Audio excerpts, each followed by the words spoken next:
The world's wealthiest liberal democracies have a lot of ground to cover as they meet in Germany for the G7 summit.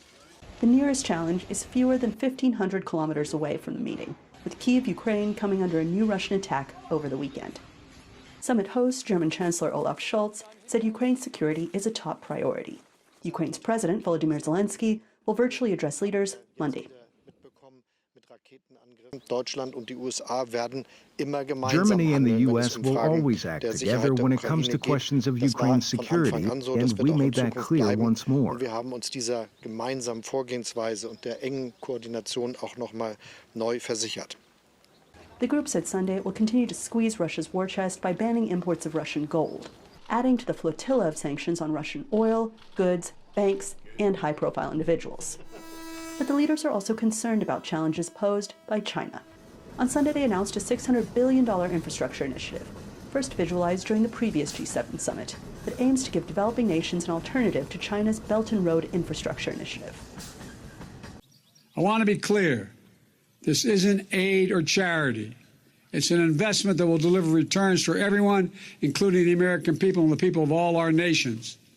It'll boost all of our economies. It's a chance for us to share our positive vision for the future and let communities around the world see themselves and see for themselves the concrete benefits of partnering with democracies. China analysts say the G7 faces stiff competition from the Belt and Road Initiative. Not only the United States and Europe, but Japan, Australia are all very concerned about this, and they're all trying to bring choices to borrower countries so that countries don't have to go to China cap in hand to get loans, but can come to these new vehicles as well. The issue is that these vehicles are slow, they're bureaucratically cumbersome, they don't have that much money in the bank, they're not moving it out the door, they cannot compete with the fast money that China provides through BRI. And through providing that money, China is able to gradually build deference through dependence. The group also added some seats at the table, inviting the leaders of South Africa and India to some of the meetings, held in the Bavarian Alps. Those last two countries recently attended the virtual BRICS summit, the bloc of Brazil, Russia, India, China, and South Africa, where Chinese President Xi Jinping spoke critically of Western democracies' efforts to economically isolate Russia.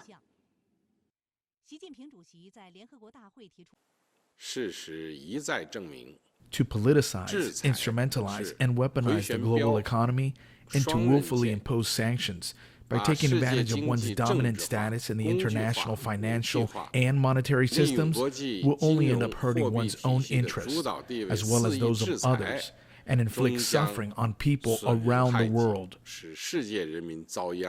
Faces challenges that touch everyone, from Addis Ababa, Ethiopia, to Zagreb, Croatia.